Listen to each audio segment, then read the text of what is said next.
about Darren's winning speech 2 decades later. Do you have an unforgettable coach? You do today. Let's go back now to Anaheim, California, where they're about to announce the winner. Thank you, Darren. We look forward to your presentation.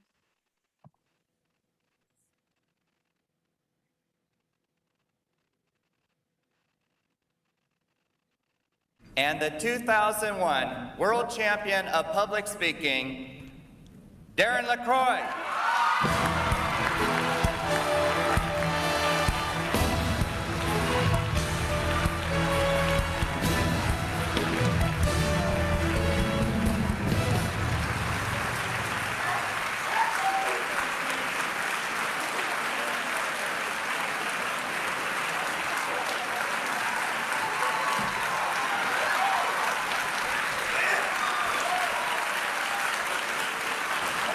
King Darren, your subjects would like to hear a few words from you.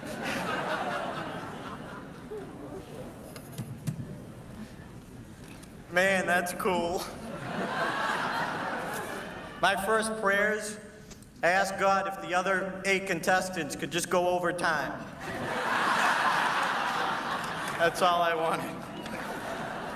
Again, thank you to my district, Dave McElhaney, Carmen, of course, the great, the one and only, the genius of speaking, Mark Brown, David Brooks, Ed Tate. The champions are so gracious, giving me wisdom and advice, and I knew I would work hard, but they helped keep me on the right track. Just one more little thing. Did anyone else ever cry during this thing? Am I the first one?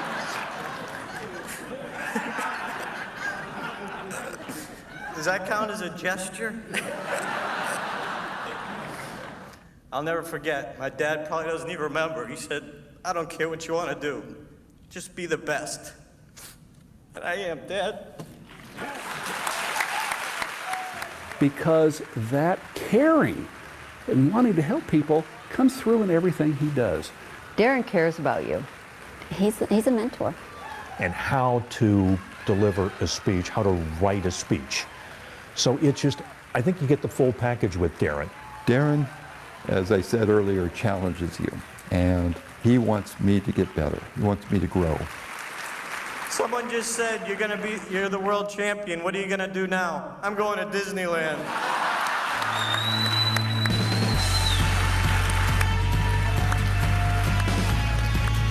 All right. Thanks for having me here. You have an awesome responsibility. And if you learn anything from me, I want to thank Patricia Fripp, who has also spoken, and Mark Brown, who has also spoken ahead of me. And they are the reason I'm here today. They are the reason that I get to do what I love to do for a living. They help me become better. Absolutely 100%, make no mistake. So the next 48 minutes, you're going to walk away with 3 secrets to help you be unforgettable. But as it was asked earlier, ask yourself, do you want to create a good presentation, a great presentation, or an unforgettable presentation? So put it in the chat. Do you want to create a good presentation, a great presentation, or an unforgettable presentation? Good? Good? Really?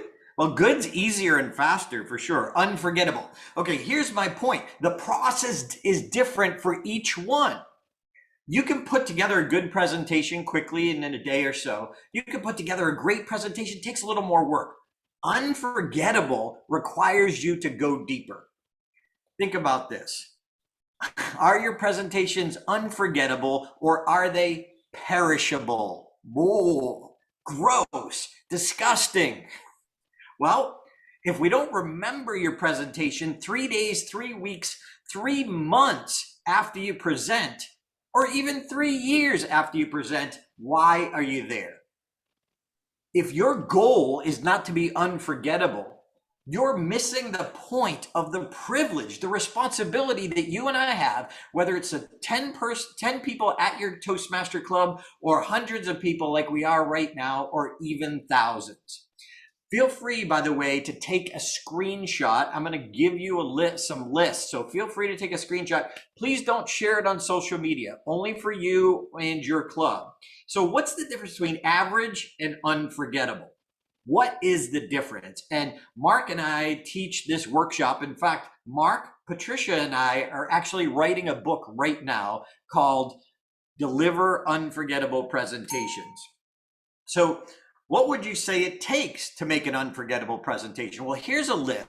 Take a screenshot of this if you'd like. So complete confidence, a clear message, powerful stories, charisma, passion, humor, a leading expert, the solution to a challenge. Look, when people are in front of you and they come to hear you, they're looking for solutions. They might not even realize they are, but they want solutions. That's why you get the privilege of the platform. So for you and I, if we can help someone get the solution they need, that makes the presentation unforgettable. Emotion, foundational phrases, audience engagement, strong close, a challenging call to action that gets them to push themselves to grow, strong structure, audience connection, and a powerful illustration, which is one of my personal favorites. So again, how do we create this? If this is what it takes, if this is what makes a presentation unforgettable, how do you and I create that? That's what we're here for. Again, take a screenshot if you'd like, and let's dive in. So I'm guessing this is not your first program on presentation skills. In fact, it's not your first one today. So I get it. So if you're not where you want, it's not your fault. If you're not leaving the audience, leaving your message in the hearts and the minds of your audience, I'm here to tell you it's not your fault. So if you've been concerned and frustrated and not quite sure, what do I need to do to be unforgettable? I'm here to tell you, you can do this. You just need the right coaches to explain it to you. So I'm here to help two kinds of presenters. Number one, the emerging presenter who is looking for that path. Where do I start? Where do I focus my time? For you and I, in our growth process as a presenter, it's truly what we do with our time that matters, because we only have so much time. So what are you focusing on? What are you doing to improve? And is it really helping you get closer to unforgettable? Also, for people who are experienced, and I love Ed Tate, fellow world champion. He has this great analogy. It's like Swiss cheese. And we all have different holes in different places and they're different sizes. So maybe you're experienced, maybe you're comfortable and confident, but maybe you just have that one missing link to help make your stories unforgettable. Now, you may know some of my story, you may not, but I was actually a very quiet man growing up, a quiet kid. In fact, this is a picture of me on the sidelines playing American football. And I got so frustrated with my dad. I was like, Dad, what are you doing? Why are you taking a picture of me on the sidelines? I don't want to remember this. He said, Darren, but you're never in the game. Ah, he was right. Here's a point. First point from my story. Do you want to be in the game, or are you doing what it takes to have the coach want you in the game? We can all want to be unforgettable, but if we're not doing what it takes, it doesn't matter. The people who choose us, the event planners, the other Toastmasters, the people who bring us in, does it really help? What are we doing? So I wanted to be in the game, but my problem was in high school, I wasn't doing what was necessary to get in the game. You may have heard my championship speech. You can find it on YouTube if you want to take a look at it or study it and go closer. But I tell a story of owning this Subway franchise. So this is literally the first day at my shop. I used to be blonde back in the day, but I was a dreamer. I wanted to have multiple stores. I wanted to be a multi-millionaire. But honestly, well, we did get offered some reggae brownies. That's what it was, Rick. Can you mute them, please? Mute the other people. Cool. So about a year and a half later, I found out that I was not as good as I thought. I invested in the system, and here's my problem. My ego. I thought I was better than I was. And my business failed. I had to sell it at a loss, and I felt like that kid on the sidelines. But consider this. I invested $60,000 into a success system, and I thought I knew better than the system. See, if you and I want to be unforgettable, first thing is we got to figure out the process. We've actually got to be open to the process, because if we're not where we want to be right now, that means we need to do something differently. So what is that? So after my failure, one of my buddies gave me a motivational tape of this man named Brian Tracy. And he said, what would you dare to dream if you knew you wouldn't fail? What would I dare to dream? I'd be a comedian. How cool would that be? Make an audience laugh and earn a living at that? That would be the ultimate. But all of a sudden, the doubting voice in my head said, but that's not you, Darren. You're not funny. But that wasn't the question. The question was, what would you dare to dream if you knew you wouldn't fail? So I decided that, you know what? I was going to try this just once. It wasn't this big mission. It was just once. But I wanted to do it right. So the very first thing I did is I went and asked someone who was a comedian. Picture this and understand this. We need to go to people who are where we want to be, because a lot of well-meaning people are going to give us bad advice. So I went to a little comedy club in Worcester, Massachusetts, near where I live. I worked up all the courage I could, and I walked up to the comedian that night. I said, hi, my name is Darren. I want to try this. What do I need to do? And he asked me a question. He said, are you funny? I said, no. He said, good. Good? What do you mean good? He went on to explain that people who are class clowns, people who are naturally funny, he said, if you handed them a microphone and put them in front of 100 strangers, they couldn't make them laugh. But that is a different skill set, and that skill set can be learned. What? He handed me an ounce of hope, and he said two things. Number one, you need to go to open mic nights, amateur nights, and watch other people who are just starting out. Well, that makes sense. Be careful. Don't compare yourself to other speakers. That's not fair. They're at a different place in their journey, and their journey is different from you. Learn from them. Be inspired by them, but don't you dare compare. And he said, number two, you got to get the book. Book? There's a book about stand-up comedy? Well, of course there's books about everything, but I wasn't thinking that way. Step one to be unforgettable is get the book. Get the book. Get that process to follow. Just like when I invested in Subway, I invested in the process, but then I didn't follow it. So 2 months later, 1992, Stitches, Boston, Mass. This is what my first time on stage looked like.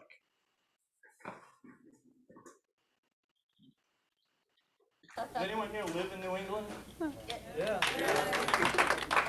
I figured I had to get somebody to say it. Did anybody ever notice that every other small town in New England takes one little small historical fact and makes it the greatest event in the world? Sorry for my voice, like fluctuating a little bit. But a lot of towns are like this. All right. I know if you're watching this, if you're with us live or watching the replay, you're at least that good. So if you're already ahead of where I was, what's between you and being unforgettable? Because you're already ahead of where I started. All I did is I went to people who were the best, and I was a sponge. I went to Patricia, I went to Mark, and I was a sponge. I was open. I knew that I didn't know. So fast forward to 2001, Mark's skill as a coach is incredible. He was able to reach inside my life and pull out something I didn't know was valuable to other people. Make no mistake, a skilled coach, Patricia, Mark, any skilled coach will find the hidden stories in you that are already there. And this is what my experience from Subway turned into in my winning speech. After 4 years of business school, I went out and I went for the American dream. I bought a Subway sandwich shop. Oh yeah. You're all impressed, I can tell. I don't want to brag or anything, but in 6 short months, I took a $60,000 debt, and I doubled that debt. That's right, I turned Subway Sandwich Shop into a nonprofit organization.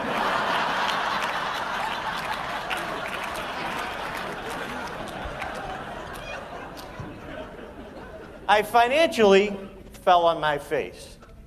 Mark was able to show me how that failure became an asset. For you in your presenting, your failures are your assets as a speaker, as a presenter. So now, right now, at this current time, I am the only speaker in the world who's a CSP, an accredited speaker, and a world champion. But I needed my coach. If you don't know Mark's story, I'm not sure exactly what he told you, but he grew up in Jamaica. He played football, Jamaican football, not American football, and he was a class president. Here's really something that differentiates our past. Mark's friends, his high school friends, said he's always seemed at the center of a crowd relating one of his experiences to his listeners. His listeners might have to take their dictionaries with them for frequent consultations. Okay, what they're saying is he's a wordsmith. What they're also saying is he was a natural born teacher. I was the quiet, shy kid. We could not have been more different. Yet we both achieved something because we had coaches, because we had someone helping us. Mark was a natural born teacher. He needed some help. I was the quiet, shy one. I needed some help. So in 1994, Mark found himself in the World Championship of Public Speaking, but he did not place. This man, David Brooks, the 1990 world champion, walked into his life and offered him to help. They started this amazing mentoring relationship. And David, unbeknownst to Mark, David went and asked everyone. Mark was the only one who said yes to David Brooks. None of the other none of the other contestants that year ever made it back. Mark was the only one who even made it back, never mind winning. So because of David, Mark was able to master his craft. So how are we different? I was quiet and shy. He was a natural born teacher. How are we the same? We both had that world-class coach to help us. Now, here's something you also need to understand. This is a really cool moment in my life. I never won anything. So I had been a Toastmaster in 4 clubs for 7 years. 4 clubs for 7 years. I was working harder than anybody around me. But here's what you need to understand. The truth is 77 days prior to that moment is when I met Mark. In just 77 days, he changed who I was as a person and as a speaker.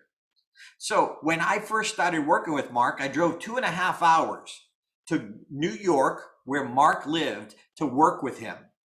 So I didn't show him my speech ahead of time. I wanted to see the joy on his face.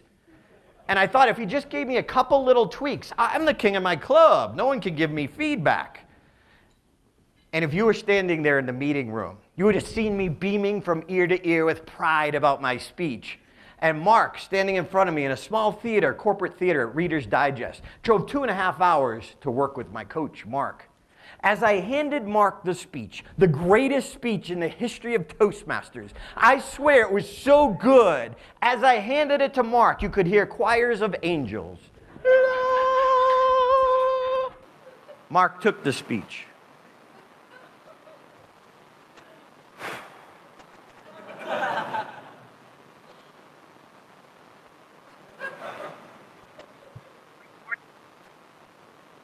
Oh, Darren, we have some work to do. What? I did everything he told me to do. I wrote the greatest speech that I could write from the level I was at. But you see, you don't know what you don't know. Here's the lesson I learned. If you're not coachable, there is no cure. So if you're not coachable, there is no cure. Please put in the chat if you're coachable. Are you actually coachable? Please put it in the chat. I am coachable. I'm not doing all the work here. All right, thank you. Maria, yes. Svetlana, yes. Corinne, yes. All right, So then I'll continue. So if you're trying to be unforgettable without insights from world-class coaches, look, you can take classes, you can go to seminars and get feedback and teaching from unqualified people. And that can be hard and confusing and take a long time. Make no mistake, I've been coaching emerging Toastmasters, professional executives around the world, as well as professional speakers. Excuse me. I've been helping all people at all levels, and I've found they make the same mistakes over and over again. The same mistakes. So do you want, this is a free gift for everyone here with us, the top 10 mistakes that I see over and over and over again. I'm going to put it in the chat if you would like to get them. And it's free, there's no charge. And my top 10 virtual mistakes, and it's just a download PDF. But the top 10 mistakes. So I put the link in the chat there, and here's another free gift for you too. Mark and I do a podcast. It's called Unforgettable Presentations. Feel free to scan that. I also put the link in the chat as well. But we sit down with some of the best speakers in the world, Les Brown, Kendra Hall, Patricia Fripp, and I want to know their story. See, as a coach, I'm not done. I'm still hungry and eager and want to know more. So because of that, you can sit down with Mark and me as we interview some of the best speakers in the world to find out their stories, their strategies. How did they learn this? All right, so let's dive in. 3 big unforgettable secrets. So I want to start off, if we could take the poll now, if we could launch the poll. And my question is, what is the most important part of a presentation? So let's launch that poll right now. Thank you for that. So everybody weigh in. What's the most important part of a presentation?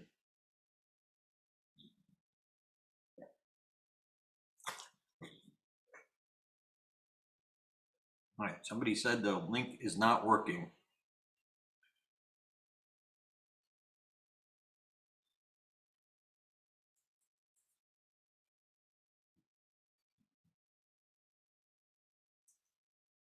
I'll put in another link.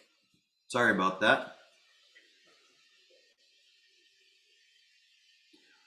All right, so we got 57 voted. Hey, come on, people. I'm not doing all the work here. We got a couple people put other. The message, the closing, the opening, the audience.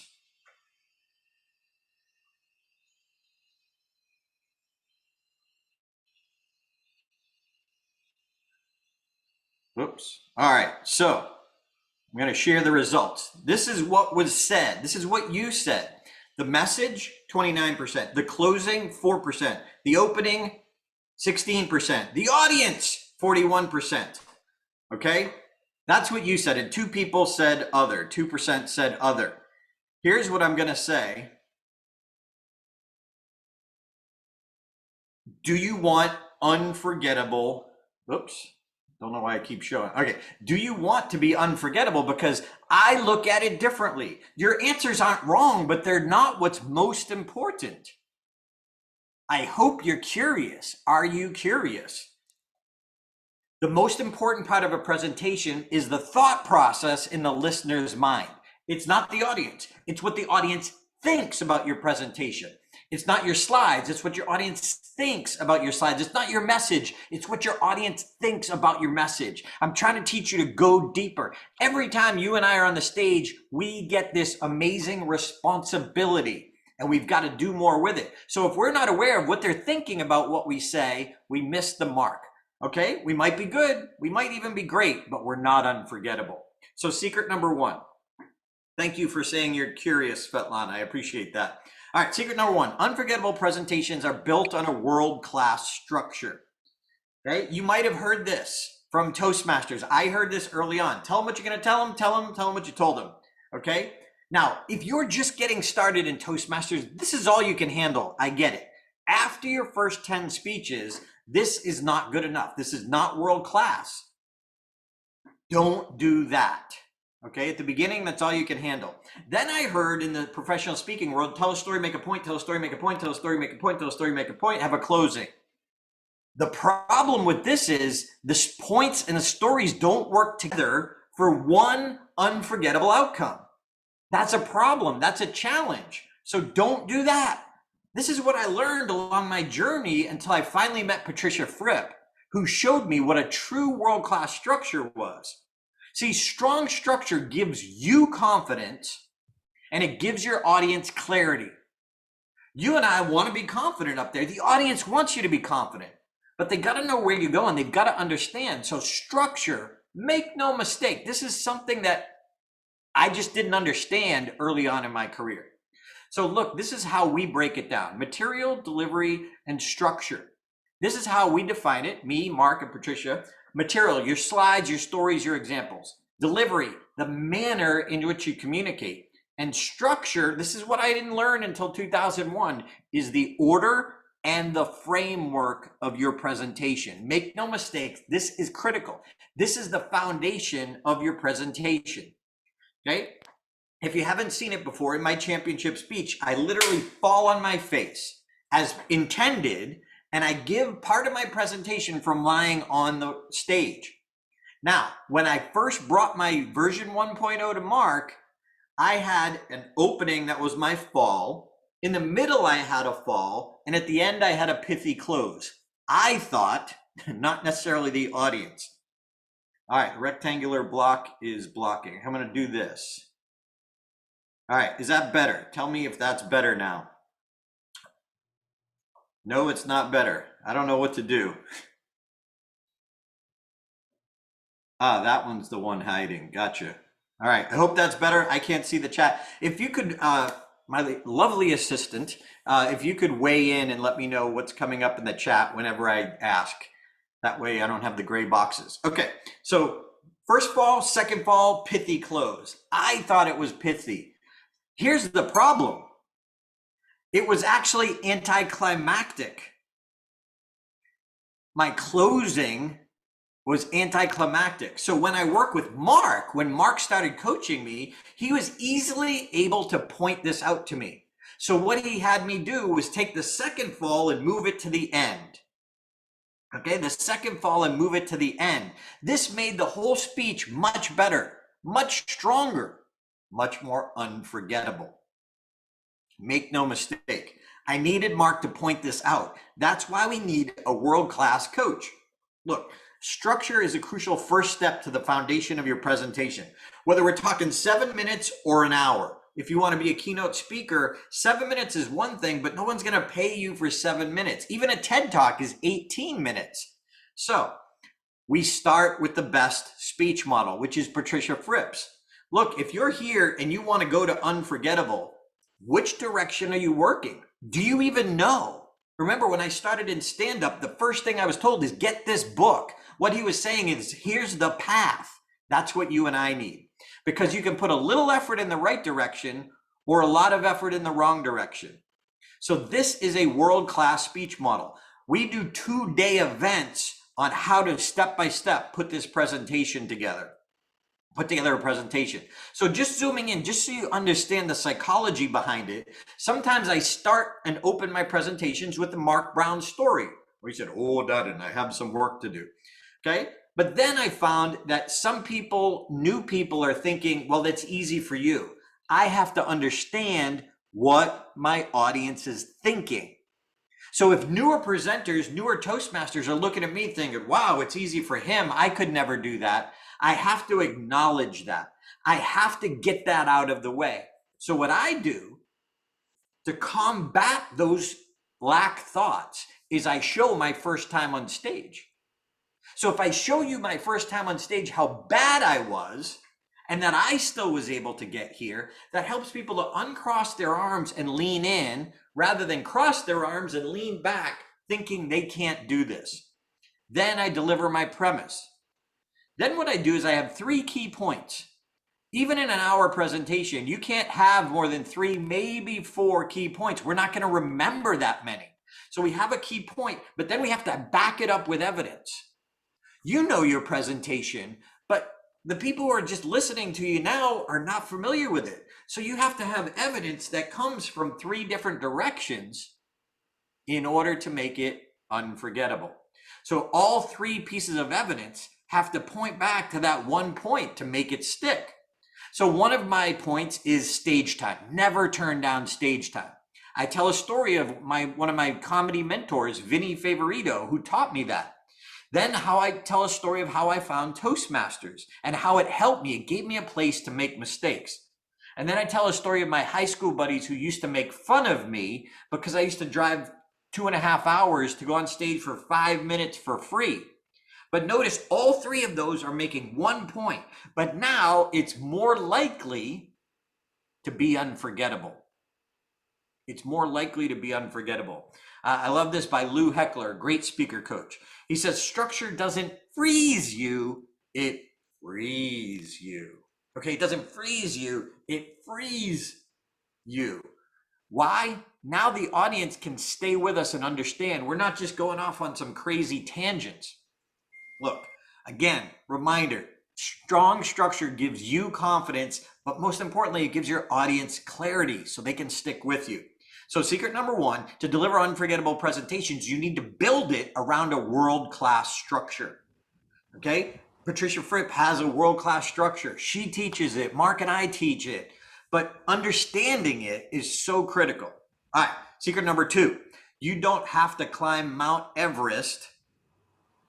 You don't have to climb Mount Everest. Let's just look at previous world champions. Erin Beverly told a simple story, a personal story about a wedding. Ramona about her failed marriage. Press about a flat tire. Mark about watching a Disney movie. Me about a sub shop failure.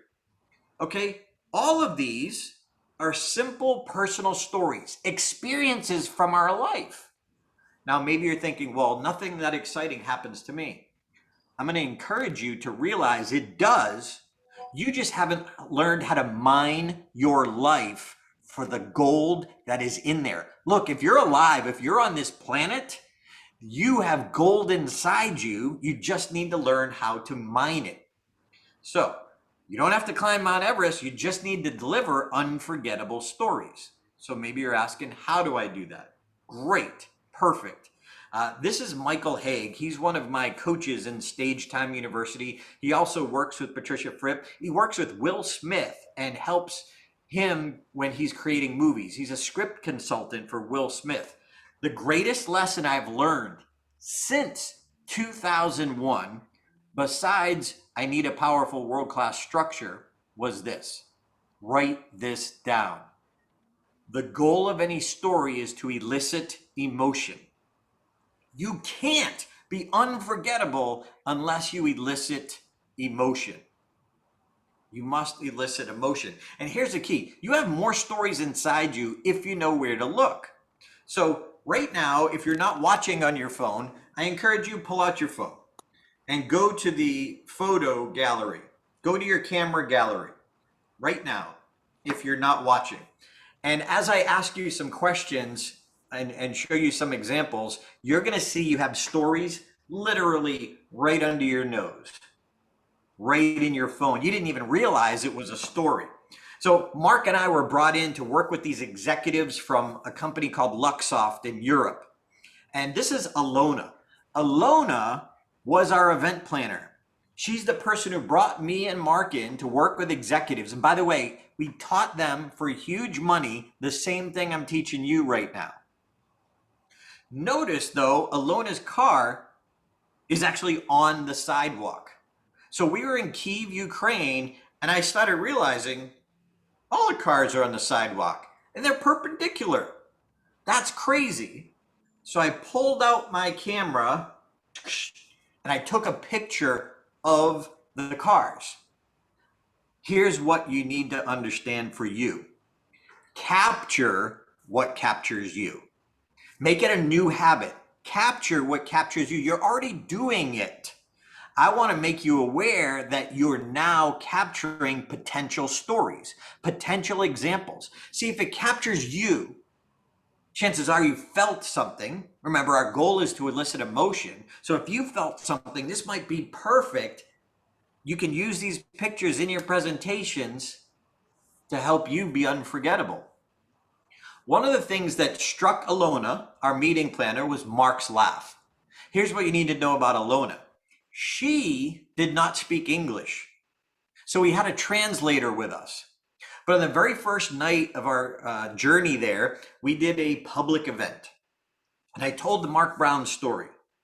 If you don't know that story, so I talk about Mark. I said, if you don't know Mark Brown, he stands about 6'2". He's a native of Jamaica, and he's got this beautiful booming laugh, like the guy from the old 7-Up commercial. Ah, ha, ha, ha. That was my coach. When I told that story, Alona, even though she didn't speak English, burst out laughing. We had so much fun with it. Here's the key. We connected on laughter. Make no mistake, if you want to be unforgettable, you've got to create a connection. So even though she didn't speak English, she could relate to the story. She knew about Mark's laugh. She knew what I was saying. So check this out. The next morning, we got to the Luxoft event. Here's a moment that I captured. What do you mean? What do I do with you? All right. What do you want to hear? Let's hear your laugh. No, I hear Alona laugh. Let her laugh alone. Let Alona laugh alone. That's great. I love that. That is so awesome. Made my night wonderful.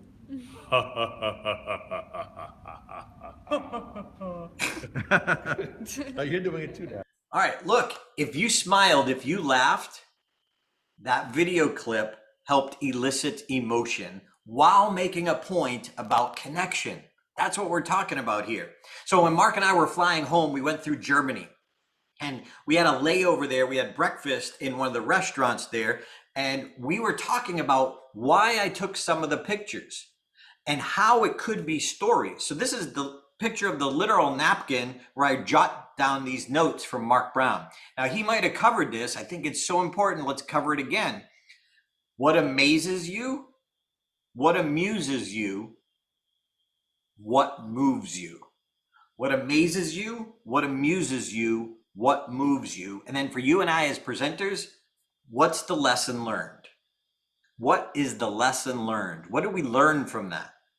That will show you that in your own phone, you have so many stories that you can mine. But we need to teach a lesson from that. It's not just the story. If you don't already have one, start a story file. A story file is a collection of the stories from your life, from your experience that you can share. Start collecting them. It is the key to create better presentations faster. So start a story file. You can use an app like Evernote. I just use a simple Word document, whatever works for you. But please, if you're a presenter, start collecting stories. You already have some, jot them down and make it a new habit to add to it every single day. I promise, if there's one thing that you take away from me today that will help you throughout the rest of your career, it's start a story file. Start a story file. Remember this, I told you a little bit about my background. Here's what Mark says about this. Your audience wants to hear you, but they really want to know you. And we get to know you through your stories. You teach us, you inspire us, you transfer lessons to us from your stories. But at the same time, we get to know you because they're your stories. That they're not you regurgitating something you heard from some motivational speaker that you loved. That's their story. We want to hear your stories. So look, I didn't listen to my mentor for 2 years. He told me this great piece of advice. He said, Darren, stop trying to find that story that will launch your career, and instead take the stories you already have and make them so good someone will pay to hear them. What? Take the stories you already have and make them so good someone will pay to hear them. That was a new thought for me. I just thought you found a story and it was either good or bad. I didn't realize that there was a world-class structure that you need to find the right elements from your story, from your life, in order to make it unforgettable. Look, we teach this stuff. Excuse me, Patricia, we teach how to tell better stories. I didn't realize there was a world-class structure to follow. The reason I entered the speech contest in 2001 was to take a story I already had and work on it from my keynote speech. So I pulled it out of my keynote speech, work on it with my whole goal, not to win the contest. but to put it back in the keynote speech in an improved format. So a few years ago, I was in Taiwan with Therese. Therese is a district director of all the Toastmasters in Taiwan. She told me a story. She said, Darren, 6 years ago, you spoke in Taiwan, and I was not a Toastmaster. I was in your little workshop that you did at my company. And I still remember you telling the story of your first time on stage and how nervous you were. And she did that with her hand. That's how I tell that story. Just like that. She remembered. The story elicited emotion. That was a story of my district contest speech. This advice works. It wasn't anything magical I did. I followed the advice from my mentors. So secret number 2, you don't have to climb Mount Everest. You just need to tell stories that elicit emotion. Number 3, secret number 3, the critical power of qualified feedback. Okay? Along our journey, we have these adjustments we need to make. When I went to Mark, he didn't just say, hey, go do this and fix that. No, it was, let's try this, see how it affects the thoughts. Try this, let's see how it affects the thoughts. Try this. So it's that constant adjustment, just like a GPS when you make a wrong move. That's what I needed for my coach. Here's what I say. You can master anything. Effort times direction plus correction can help you master anything. So let's get super clear though. There's 2 kinds of feedback.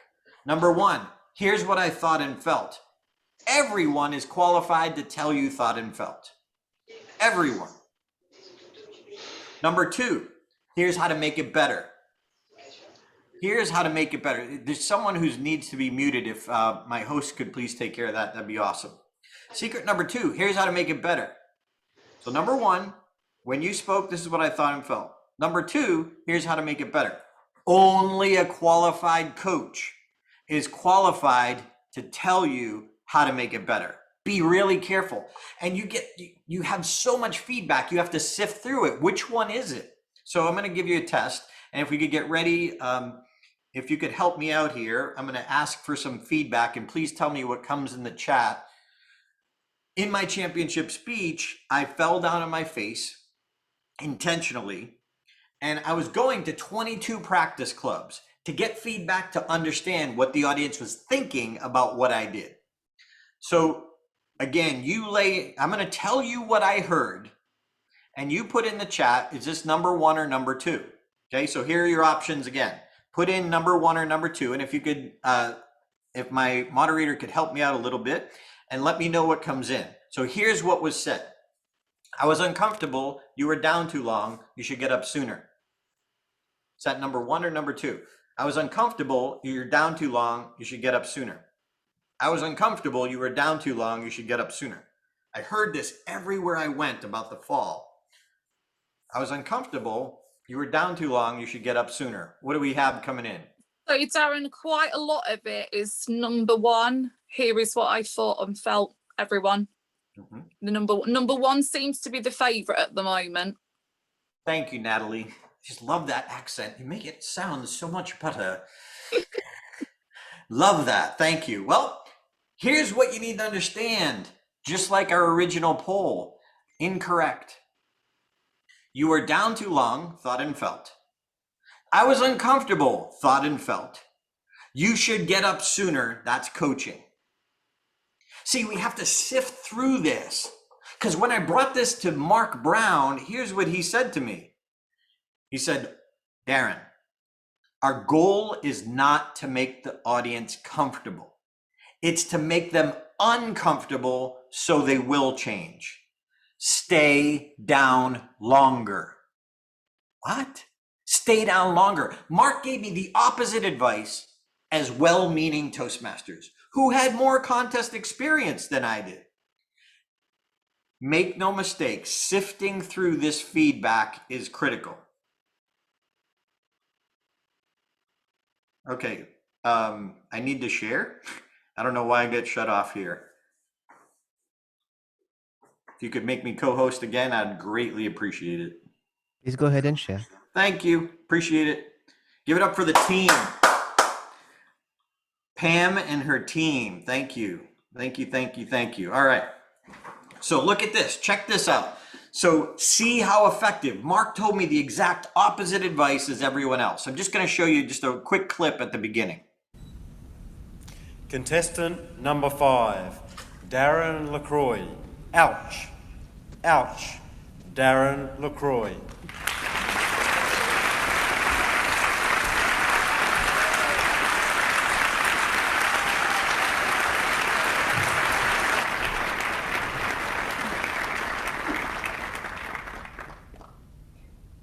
Can you remember a moment when a brilliant idea flashed into your head? It was perfect for you. And then all of a sudden, from the depths of your brain, another thought started forcing its way forward through the enthusiasm until finally it shouted, yeah, great idea, but what if you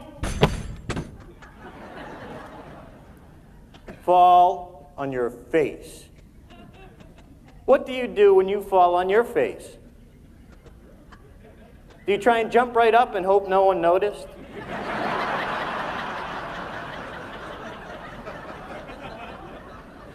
Are you more concerned with what other people will think than what you can learn from this? Mr. Contest Chair. Friends, and the people way in the back. Ouch! Did you feel I stayed down too long? Have you ever stayed down too long?